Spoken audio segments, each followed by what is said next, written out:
and flight at the Battle of White Plains. He re-enlisted when that obligation was up in January 1777. In September and October of that year, Private Noe fought in the long but victorious of Saratoga, in which General Burgoyne was captured. He then spent the terrible winter at Valley Forge, where General von Steuben forged the army into a working machine that equaled the British Army at the Battle of Monmouth in June 1778. His regiment was present at Jockey Hollow during the winter of 1778. He could have left at the end of his enlistment in January 1780, but once again re-enlisted in December 1779. In October 1781, he fought in the Battle of Yorktown, in which Cornwallis surrendered, essentially ending the war. He mustered out as a sergeant. Like somebody I know. As somebody needs to get muted. He mustered out as a sergeant. Although he had served his country for 7 years, he was no older than 19 or 20 when he returned home to Woodbridge. Sometime in the 1780s, he married Phoebe Mundy, and they came to Chatham Township. They bought a 72-acre tract of land on what is now Southern Boulevard. They raised 8 children who lived into adulthood. The house still stands at 184 Southern Boulevard, although it was much smaller at the time. It was just the part in the red outline that you see here, with the front door by the red line to the left and smaller first floor windows. There were 2 rooms downstairs and 1 loft-like room upstairs where everyone slept. Lewis was a farmer and a tanner and lived to be 75. The Noes worshiped at the New Providence Presbyterian Church, as many people did on that side of the township. They are buried in the churchyard. Okay, I've got to get rid of this.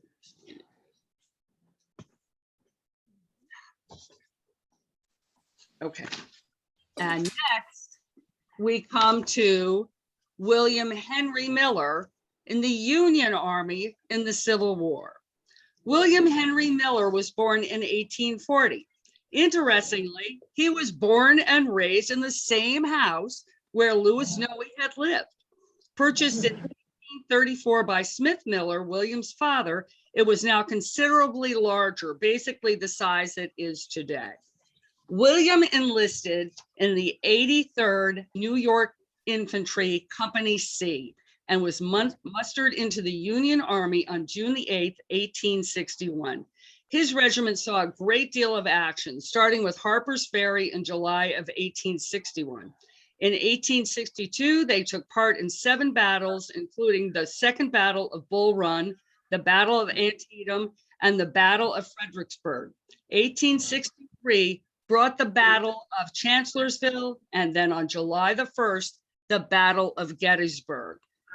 The National Tribune was a newspaper for Civil War veterans and their family. Founded in 1877, it was published until 1917. In the issue of October the 15th, 1885, there is a letter from William Miller entitled, "They All Helped to Do It."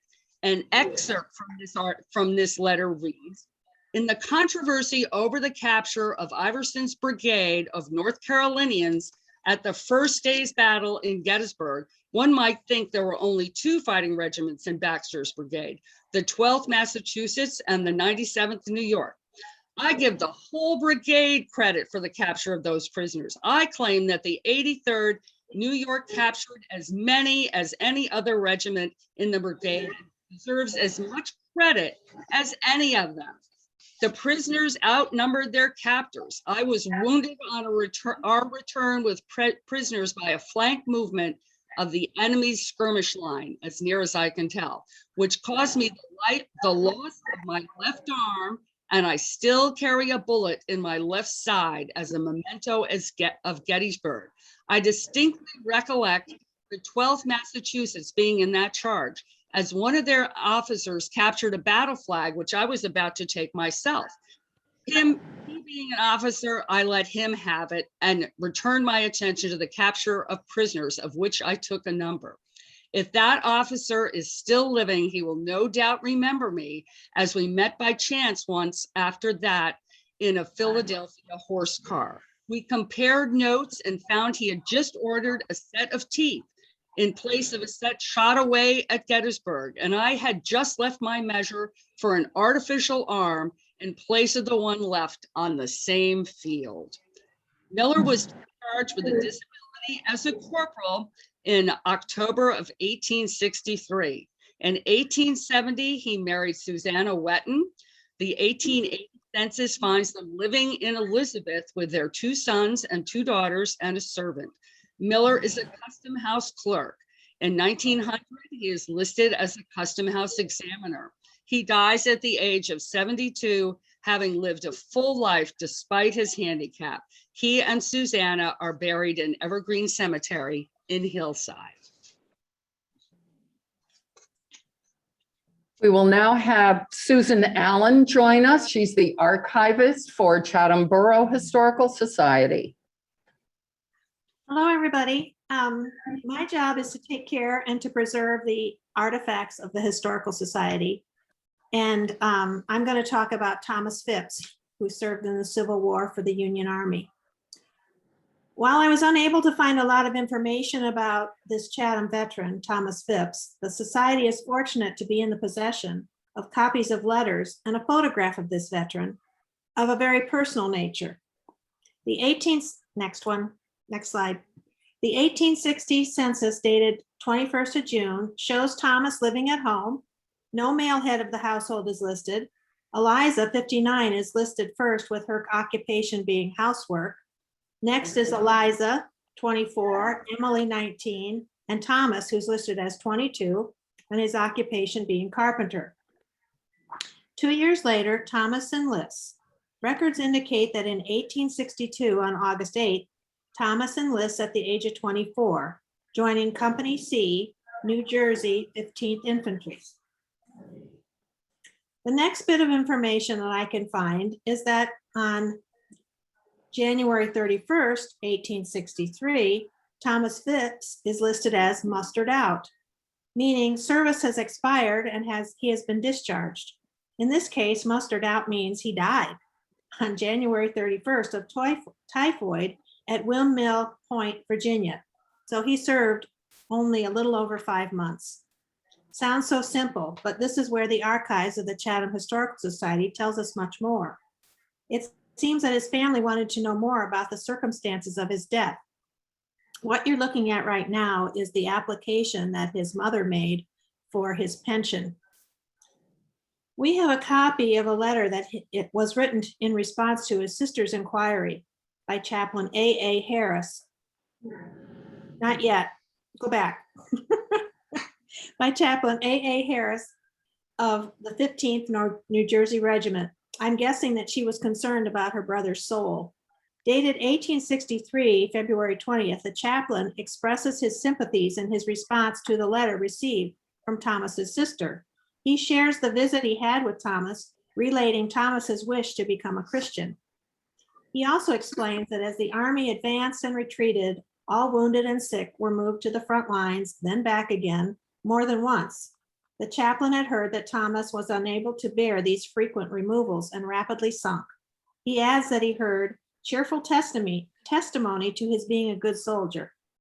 Chaplain Harris ends his letter with, "He has given his life in the noble cause of country and of right, and is no less a martyr than if he had fallen on the battlefield. May God sustain you and his afflicted relatives under this severe bereavement." In order for the family to receive Thomas's pension, the family of the deceased had to produce proof that the individual served. So his mother wrote to the surgeon in charge, Dr. E.B. Kelly, and he returns a letter saying that the 1st Division 6th Corps Hospital near White Oak Church, Virginia. He apologizes for not writing sooner. He states that Thomas Phipps, Company C, 15th New Jersey Volunteers, died of typhoid fever January 31st, 1863, and he explains where Thomas is buried and that it is clearly marked should she wish to have his remains transferred. Dr. Kelly ends his letter that Thomas remained perfectly calm and willing to meet his fate. The pension application has been filled out by Thomas's mother. I found that some pension applications were filled out multiple times, the soldier while living and perhaps handicapped, and then the widow of the soldier after his passing. The third document copy is from the Department of the Interior's Pension Office, sending notification stating, your claim for pension number 86.862 has been allowed at $8 per month, commencing February 1st, 1863. So that was the month following his death. It was payable in the amount of $8.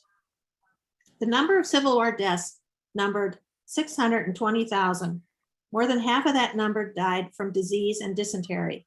At that time, medicine didn't understand infection, therefore camps and soldiers were not protected. I just hope that Thomas Phipps' family found some solace from Chaplain Harris when he said, he has given his life in the noble cause of country and of right, and is no less a martyr than if he had fallen on the battlefield.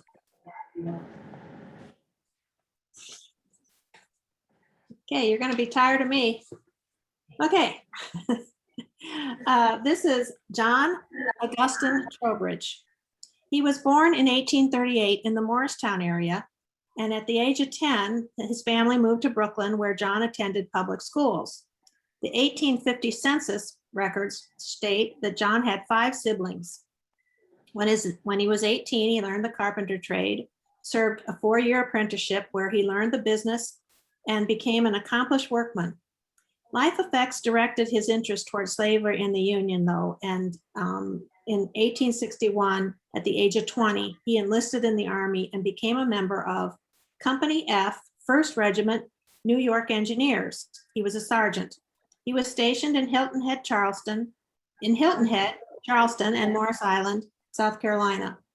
In 5 months, he was promoted to lieutenant. At this time, not far away, an escaped slave and Union war hero, Robert Smith, is petitioning Lincoln to establish blacks in the Union military. August 25th, 1862, Robert Smith gets his wish. Abraham Lincoln authorizes the formation of Regiment A, 1st South Carolina Volunteer Infantry. While being stationed in South Carolina, John Trowbridge has been involved in the recruitment of the men for this special unit. In letters written by the regiment's physician, Dr. Seth Rogers, he states that there were 700 African Americans in training for the 33rd. You can go to the, yeah, thank you. This was the first black unit in the Union Army during the Civil War. The regiment came to be known as the 33rd U.S. Colored Troops. Of the newly promoted first lieutenant, John A. Trowbridge is now an officer.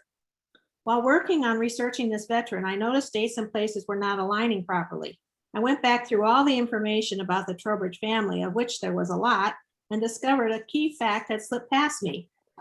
John Augustine had a brother, Charles Tyler, who was 4 years older. I went on to find that the brothers had enlisted the same year, the same month, only 7 days apart, and they served in the same regiment. They were both officers for the 1st South Carolina Volunteer Infantry, Company A, 33rd. In the beginning, the 33rd mostly served guard duty, provost, and picket duty, but they did see some action. John's brother, Captain Charles, led 100 soldiers of Company A and their objective was to destroy Confederate salt works and free slaves, which they did. Also in 1862, the unit did engage with the Confederate cavalry at the Battle of the 100 Pines. The 33rd fought Confederates off and left with very few casualties. Coincidentally, there are 2 important Black women associated with the 33rd, Harriet Tubman and Susie Baker King Taylor. Both of these women were nurses. Susie was a 14-year-old runaway slave who later married one of the soldiers. She was the only Black woman to publish a Civil War memoir telling about the lives of the men in the regiment. She writes that John's brother Charles was greatly admired by the troops and that he gave the men speeches on equality and told them that they should not consider themselves less than equal. It's interesting to note when this regiment was disbanded in 1866, Company A earned the honor of being the longest serving African-American military unit during the Civil War. That's quite an accomplishment. Now back to my original veteran, John. In 1864, John was discharged after serving his three-year enlistment due to disability of ill health.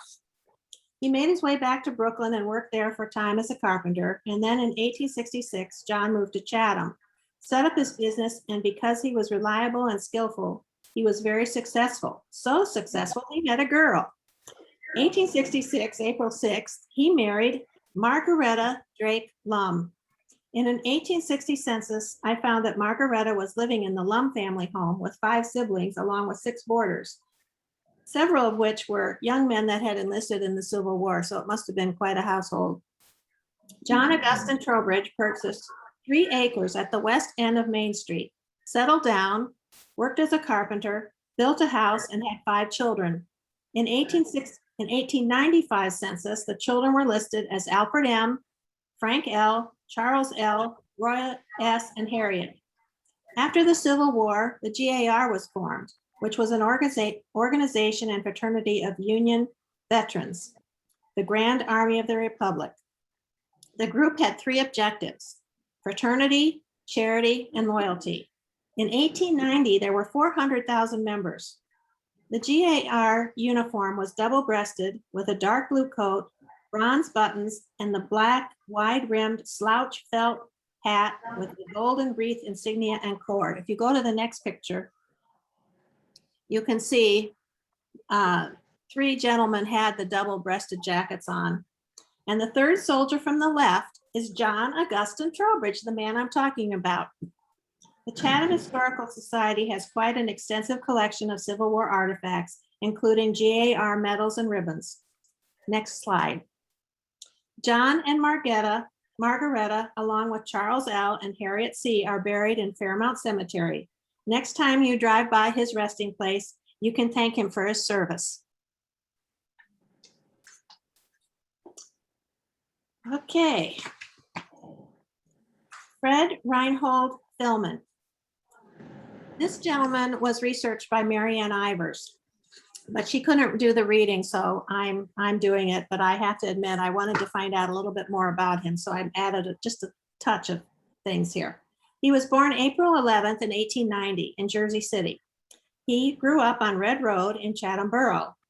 Mr. Pillman was the son of Gustav and Hilda Pillman, both of whom were born in Finland. In 1909, the Pillmans moved from Jersey City to Chatham, where they raised 4 children: Fred, Edna, Ina, and Henry. While in high school, Fred served as captain of both, next slide, of both the high school baseball and football teams.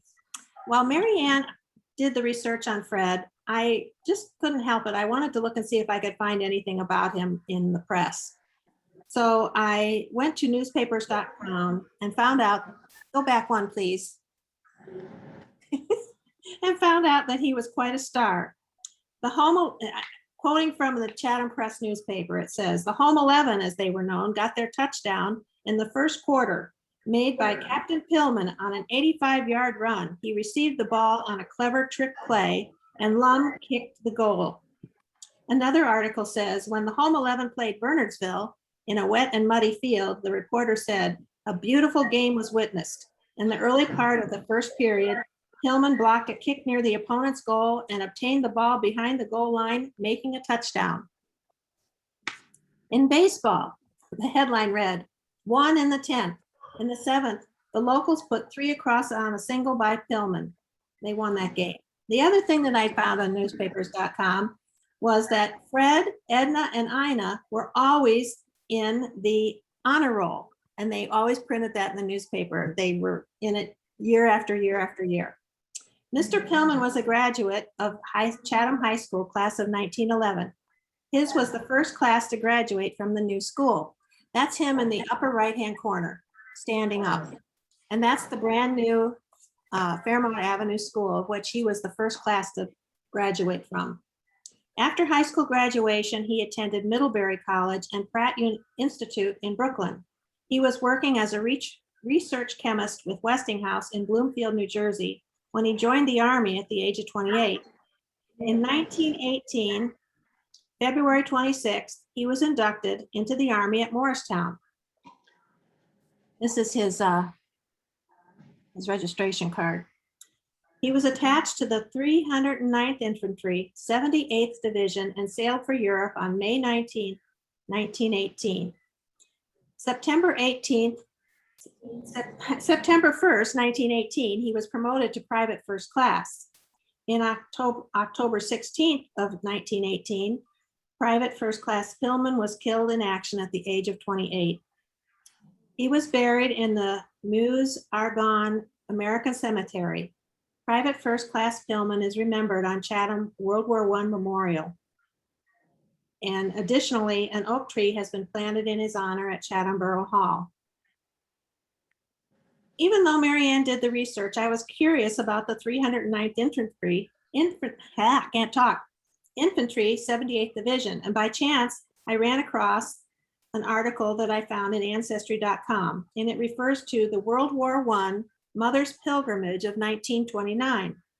In the late 1920s, the War Department in the United States compiled a list of mothers and widows of deceased soldiers in World War I and offered to send them to their loved one's final resting place in Europe. The record contains information about nearly 11,000 mothers and widows. The cemetery is located 150 miles northeast of Paris, and it is the largest American cemetery in Europe. It's 130 acres, and it contains the graves of 14,200 men and women. Hilda, the loving mother of Fred, went to France to visit the final resting place of her son. And I might suggest you might go on YouTube and read about this cemetery and the battle that happened in the area and why it was so significant in World War I. Thank you. Thank you. And now we're going to have Diane Conlon join us. She's an emeritus board member from Chatham Borough, and she's going to talk about Edna Phipps, who may not be an official veteran, but this group of people really should be. Diane? Hey, there we go. Good evening, everybody. Edna Phipps was born in Newark, New Jersey in 1890. Her family moved to Chatham, where she lived on Hillside Avenue. In 1913, Edna was working as a librarian's assistant in Edgewater, New Jersey. The National War Work Council had the idea to send women to the front lines in Europe to help with the war effort. In 1918, Edna was one of a small group selected to participate in this program.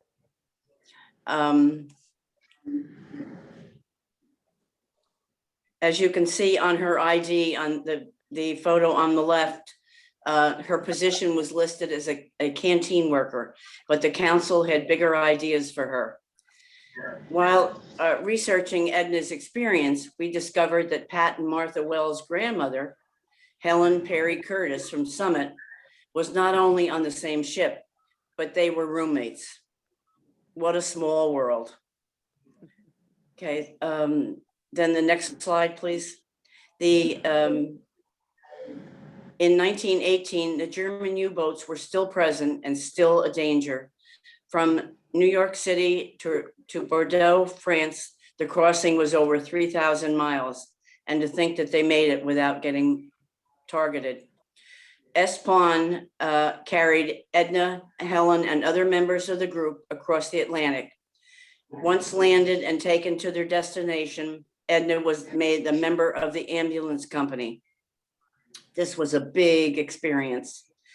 Now this map, this tricolored map, shows the map of France and Germany, shows you where the front lines were when Edna arrived. And that's the purple line through the map. Then the number 1 in the rose color area is Edna's approximate location when she arrived. I think that's pretty darn close to the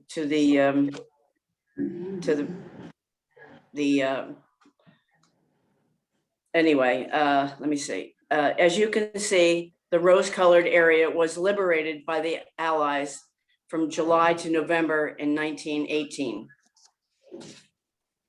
I'm not a war expert, but this slide also tells us that even after the armistice was signed on November 11th, see the purple line, which we noted before, the British, the Americans, and the French were still taking back control of Belgium from the Nazis. In addition to working with the ambulance squad, Edna also served as a canteen operator. Okay, next slide. Oh, I'm sorry, go back. Well, we're not ready for that one yet. Okay. Miss Phillips, as she was known, oversaw the housekeeping for the YMCA hut. This was a place where soldiers and employees at the ammunition manufacturer, when tired and weary, could stop in the hut for a cup of soup, coffee, candy, cigarettes, and conversation with a woman. In Edna's letter found in the Fishwack papers, she believed she was one of the small group of women from the Chatham area to enter into the arrangement with the National War Work Council.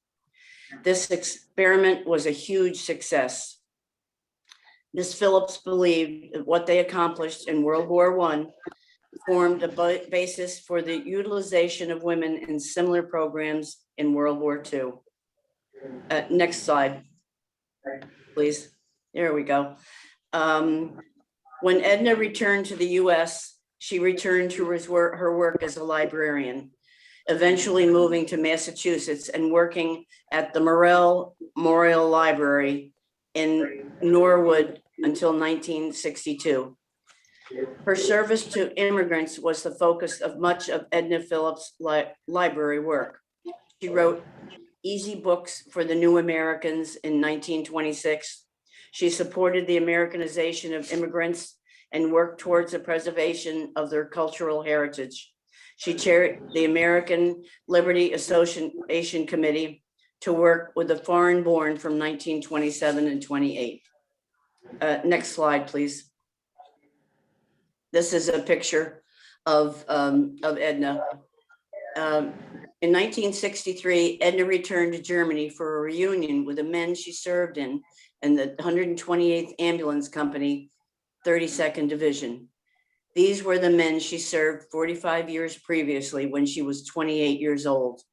In an article written for a newspaper, the men described the 73-year-old as beautifully silver-haired. They remembered when the young American librarian handed out snacks, brought in shows, lectures, and helped them renew religious aspects of life. They enjoyed the good camaraderie Edna brought to them.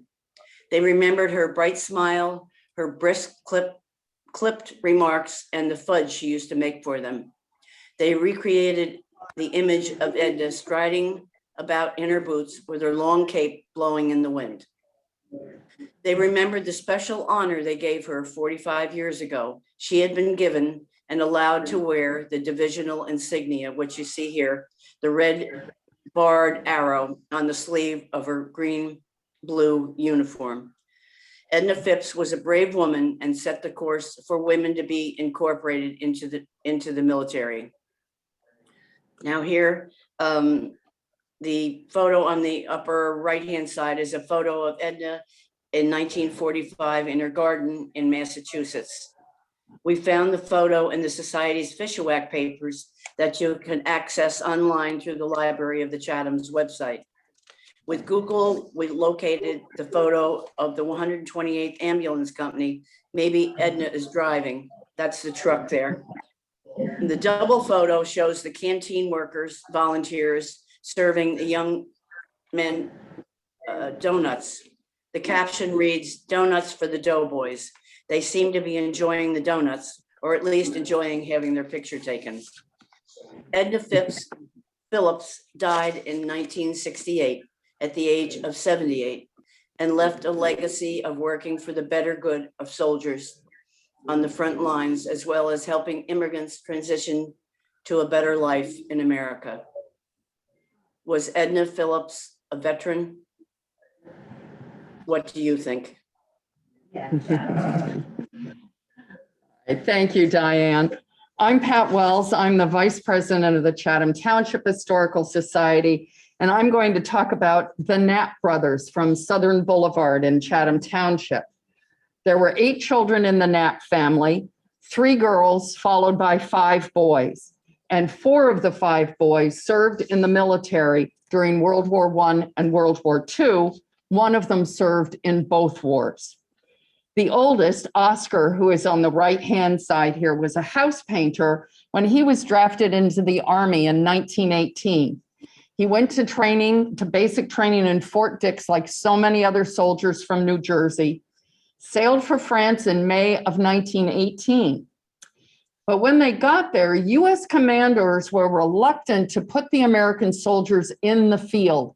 They just didn't feel like they were trained well enough, so they held them back, much to the consternation of the English and French commanders who wanted these soldiers fed into their troops.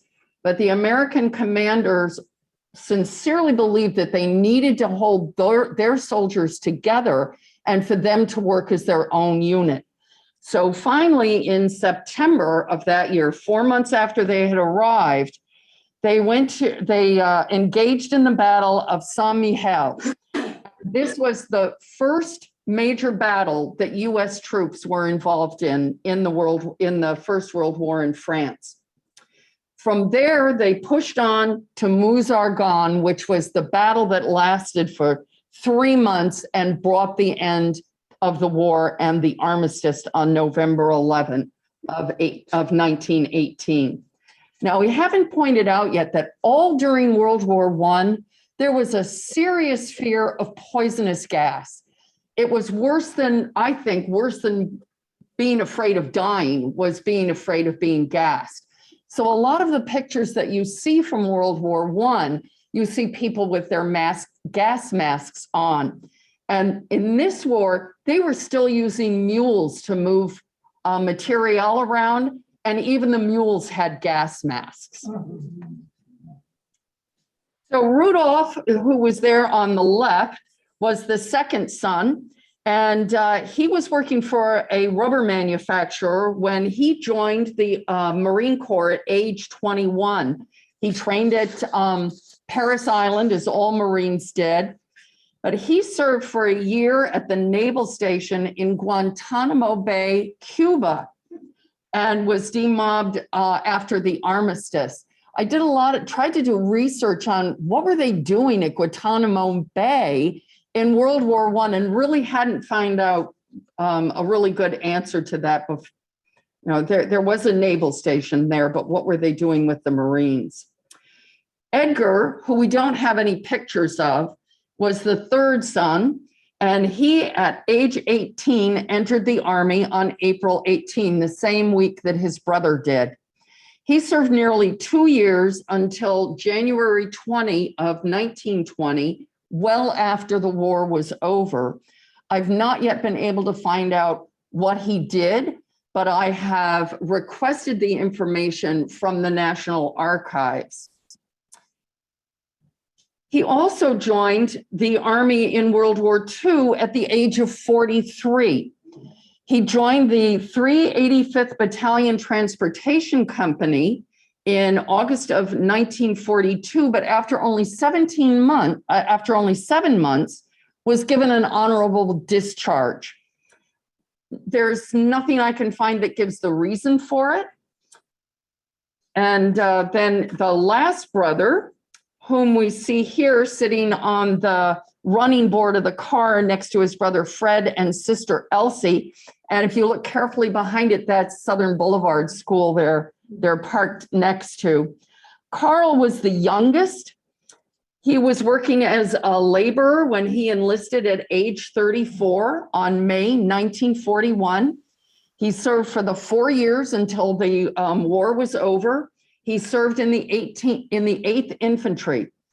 After training in Ireland, they landed on Utah Beach in Normandy during D-Day.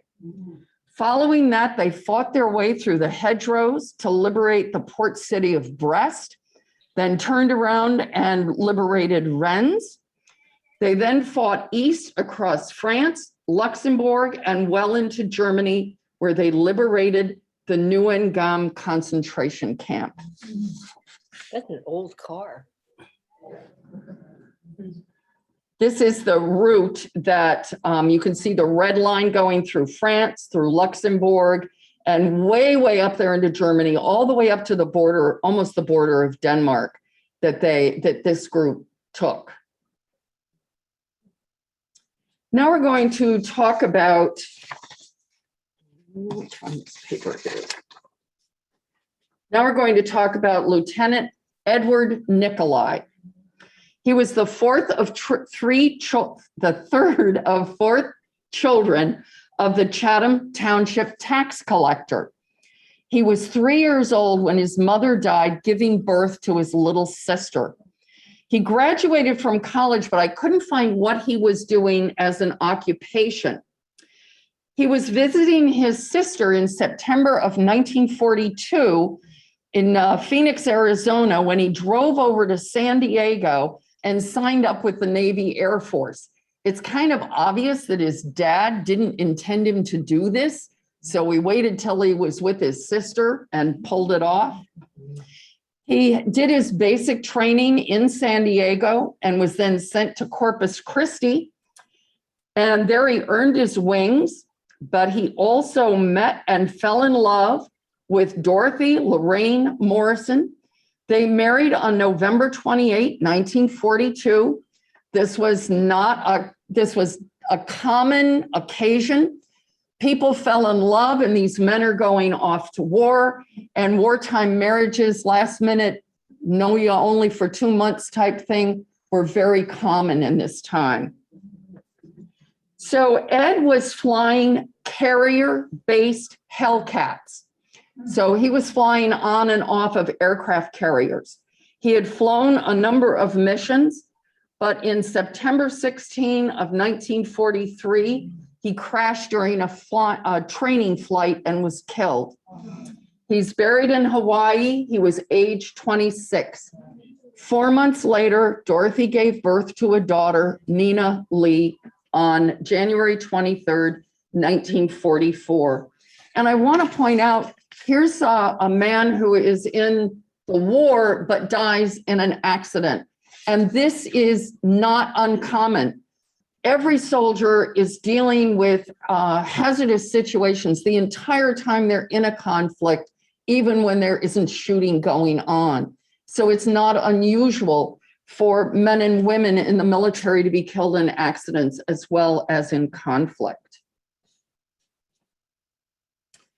I'm now going to ask Martha Wells to come back on and talk about Madeline Hubner. Okay. All right. Madeline Codina was born in Jersey City and spent her early years in Spain, where her father worked in the manufacture of cork products. She grew up with Spanish as her second language. In 1942, while attending Mount Holyoke College in South Hadley, Massachusetts, she was recruited along with other classmates into a cryptology class with the promise of 3 college credits and a position in the Naval Reserves. After passing the course, she took the fast-track 60-day training to become an ensign in the reserves. Upon graduation in 1943, Madeline was inducted into the WAVES, which stands for Women Accepted for Volunteer Service. So the women are still volunteers in World War II. And she moved to Washington, D.C. Her code-breaking group had strict orders not to talk to anyone about their work, even their roommates. Madeline didn't know what her roommate did either. She said, "We kept odd hours and we were told not to discuss our work with others." Their unit was once invited to tea at the White House with Eleanor Roosevelt, but not until after the war was over and the group received commendation ribbons did they learn that they had broken the Japanese code before the Battle of Midway. This allowed the United States to ambush the Japanese Navy instead of the other way around. It was a turning point in the war. Madeline remained in the reserves for 20 years, attaining the rank of lieutenant commander. She moved to Chatham Township in the late 1940s after she married Charles Hubner, who worked for Ciba Geigy, which is now Novartis. She was a professor of Spanish at Fairleigh Dickinson University for 25 years. She loved music and played flute with the Summit Symphony. She also studied both piano and cello. Madeline and Charles lived in Chatham Township for many years before moving to Winchester Gardens in Maplewood. She died in 2011 and is buried in Arlington National Cemetery. Thank you, Martha. And now we will have Debbie Fabian come up. And she is the, title again?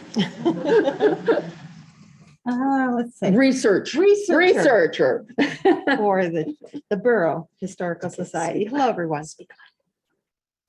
The first gentleman veteran that I did research on is Gerald Caparasso, World War II veteran and prisoner of war.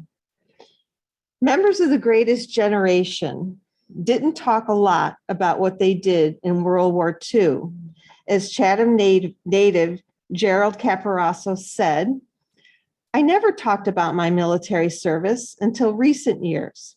And that started around 2014. "Most men of my generation didn't. We found it better to move on." Born on June 15, 1921, and raised in Chatham, he was the sixth of 11 children. He attended St. Patrick's School, Chatham High School, class of 1939, and Seton Hall University.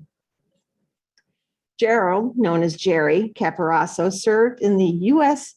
8th Air Corps in World War II as a flight engineer and top turret gunner.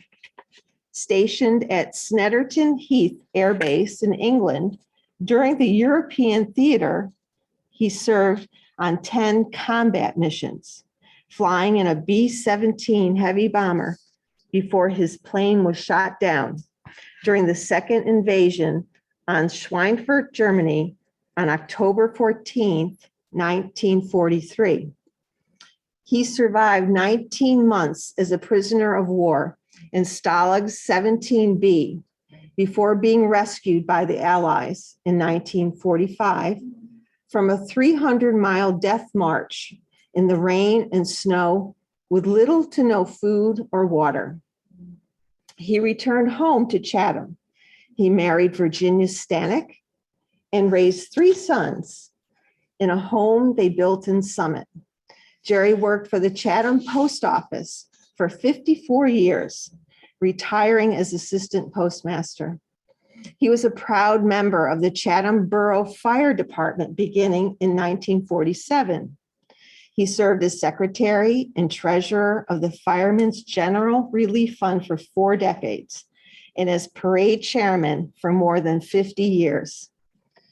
Jerry, who passed away on July 6, 2017, wrote his memoirs in 2014, and this is entitled From the Top Turret. "Always remember this," he wrote, "the freedoms you enjoy as American citizens today were paid for by sacrifices of others yesterday. Honor your home." I had the pleasure of talking to Jerry Caparasso's son, Bob, who lives in Summit, New Jersey. And he very generously donated two of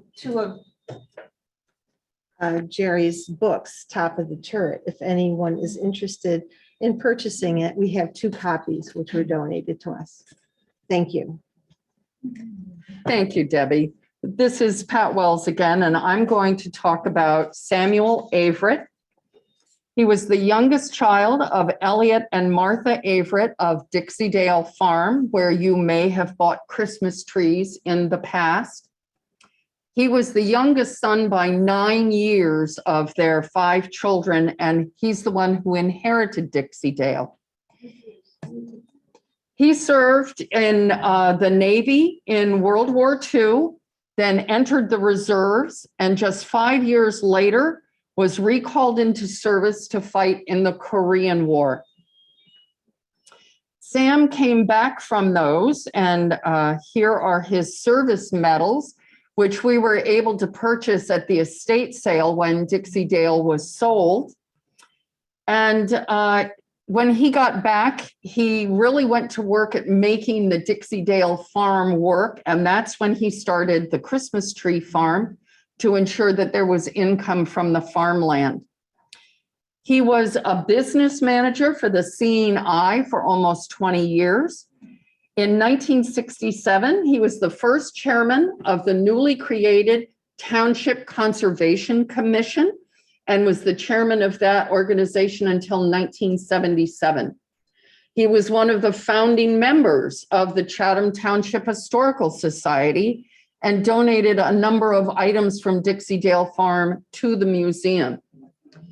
He and his wife, Jean, married in their 40s and had no children, which allowed them to travel extensively. As a Navy man, Sam loved ships, and he and his wife took many ship voyages. They were on the last voyage of the Queen Mary and the first of the QE2. They were married for 51 years, and both were in their mid-80s when they died within 3 months of each other. What about the library? Pardon? That's the Chatham, that's the Red Brick Schoolhouse Museum on the corner of Fairmount Avenue and Southern Boulevard. That's the Historical Society Museum. I know what it is, but I was wondering if you related that to Mr. Averett. Yes, he was one of the founding members of the museum and the Historical Society. Now we will welcome Debbie back to talk about Kenneth Monell.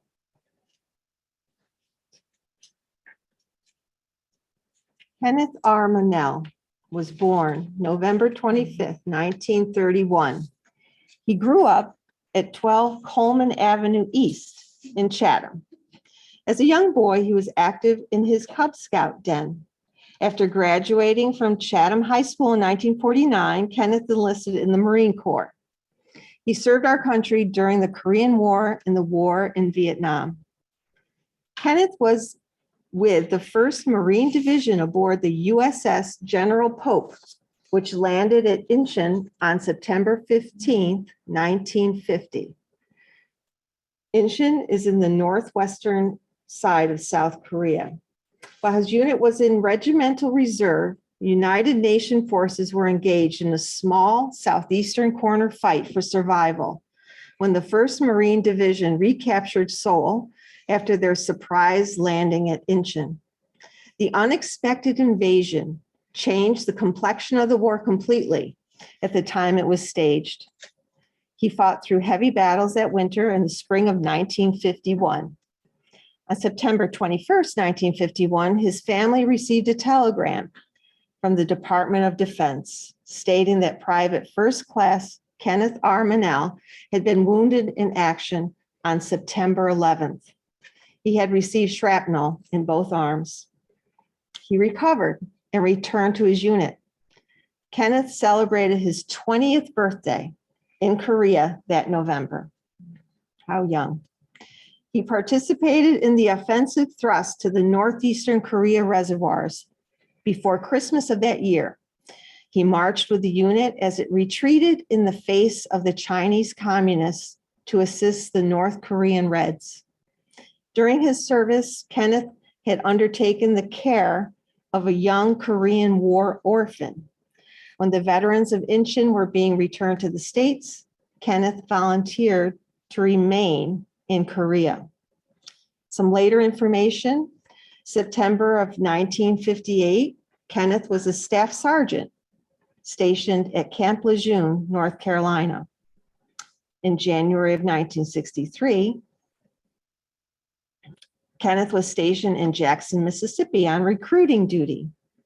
And in August of 1965, Staff Sergeant Kenneth R. Monell of San Bernardino Marine Corps Reserve Company received a Navy Commendation Medal upon returning from Vietnam, where he served as an advisor for a force of South Vietnamese Marines.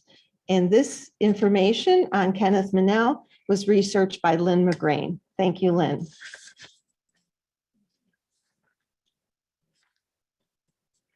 Next gentleman you see is Lance Corporal Vincent M. Sullivan, United States Marine Corps. Vincent M. Sullivan was a 1999 graduate of Chatham High School, where he was active in wrestling, track and field, earning the nickname Muscles. He had been taking classes at the County College of Morris and working at a Manhattan accounting firm when he and many others witnessed the terrorist acts of September 11th. As a result of September 11, Vincent enlisted in the United States Marine Corps and completed boot camp training at Parris Island, South Carolina. Vincent Sullivan was assigned to the United States Marine 1st Battalion, 2nd Marine Regiment, 2nd Marine Division II, Marine Expeditionary Force, Camp Lejeune, North Carolina. After completing his first tour of duty, Vincent and his schoolmate, Erica Olson, became engaged. He proposed one rainy night at the gazebo on Southern Boulevard, and she accepted. Vincent and Erica celebrated their wedding day, December 27th, 2002, by going bowling. Vincent and Erica were planning a Hawaii honeymoon when Vincent finished his military service. Lance Corporal Sullivan took part in the American invasion of Nasiriyah, Iraq, riding the first tank in. His second tour of duty was in the Al Anbar province, west of Baghdad, Iraq, where he and his fellow Marines became involved in a firefight with the insurgents. Sadly, Lance Corporal Sullivan was killed in this firefight. It was Friday, July 23rd, 2004. He was 23 years old. Lance Corporal Sullivan is survived by his wife, Erica, his mother, Suzanne Sullivan, and his brother, Brian Sullivan. He is buried at the Brigadier General William Doyle Memorial Cemetery in Burlington County, New Jersey. His mother, Suzanne Sullivan, said this about her son. He was determined to do the right thing, join the Marines and fight. Erica, his wife, pointed out about him, he was there because his instincts told him to be. Rest in peace, Lance Corporal Sullivan. This story, this vignette was researched by Liz Holler. Thank you, Liz.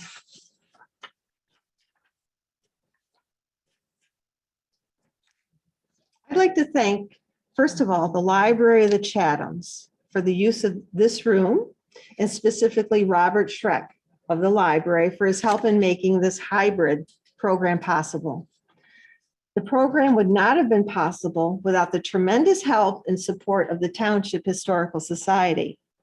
Pat and Martha Wells make this look very easy with all that they did to make this veterans program a reality, and especially with their putting the slideshow that you've seen tonight that accompanied this program.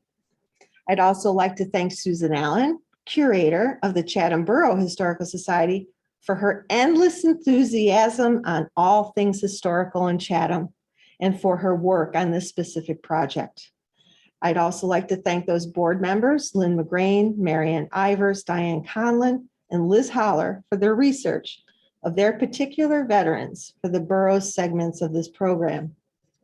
As Pat mentioned at the start of the program, we hope we have spurred your interest in the dedicated veterans of the many wars discussed. We encourage everyone to help with this ongoing project as we hope to showcase several veterans each year around Veterans Day. If you have information on a particular veteran, please send it to us at the two Historical Society websites that you see up on the screen. You could take a picture with your phone if you'd like. Along with the Historical Society, the library is embarking on its own ongoing veterans project, which will include oral histories from veterans that you can access through the library's website. More information on this was included in the library's October to December bookends newsletter. Before we start our question comment segment of the program, I'd like to read to you the following poem as a conclusion. It was written for Memorial Day, but the words can be applied to Veterans Day also. At the end of this reading, you will be surprised to hear who wrote it. It's titled, 1,000 Men Are Walking. 1,000 men are walking, walking side by side, singing songs from home, the Spirit as their guide. They walk towards the light, my Lord. They walk towards the sun. They smoke and laugh and smile together. No foes to outrun. These men live on forever in the hearts of those they saved, a nation truly grateful for the path of peace they paved. They march as friends and comrades, but they do not march for war. Step closer to salvation, a tranquil, steady core. The meadows lit with golden beams, a beacon for the brave. The emerald grass untrampled, a reward for what they gave. They dream of those they left behind and know they dream of them forever. In those poppy fields, there walks 1,000 men.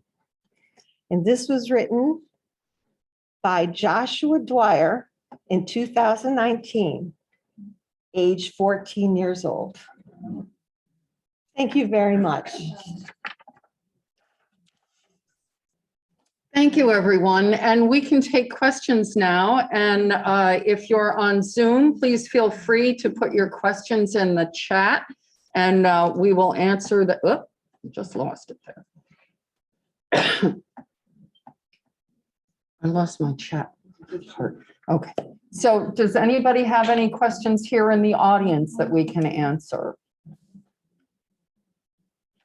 I think there's one on chat. Okay. You got it there? Oh, yeah, I've got it up there. For you. Oh, you do? Okay. Yes, where was Edna's final resting place? Diane, could you answer that?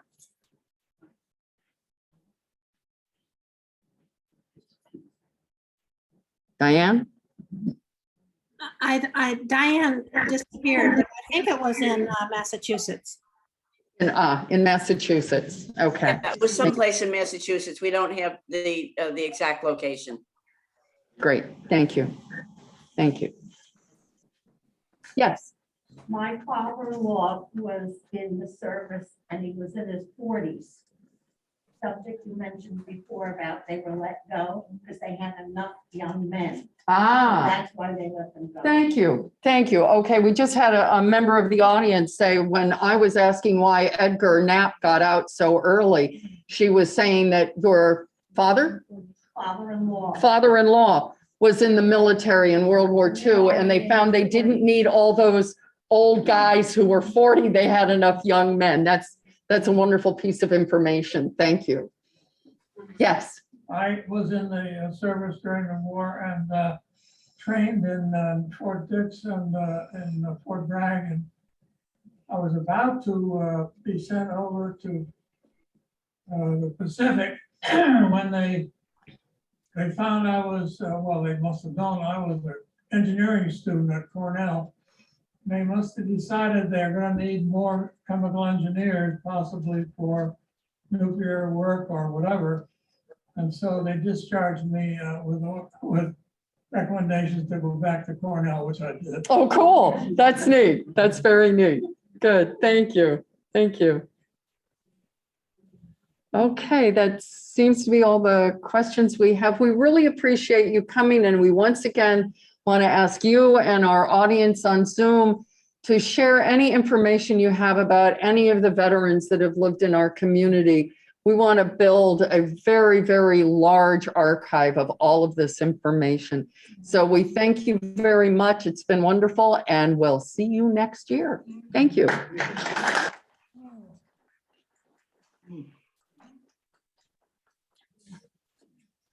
Oh, and we have the two books up here. And if you're interested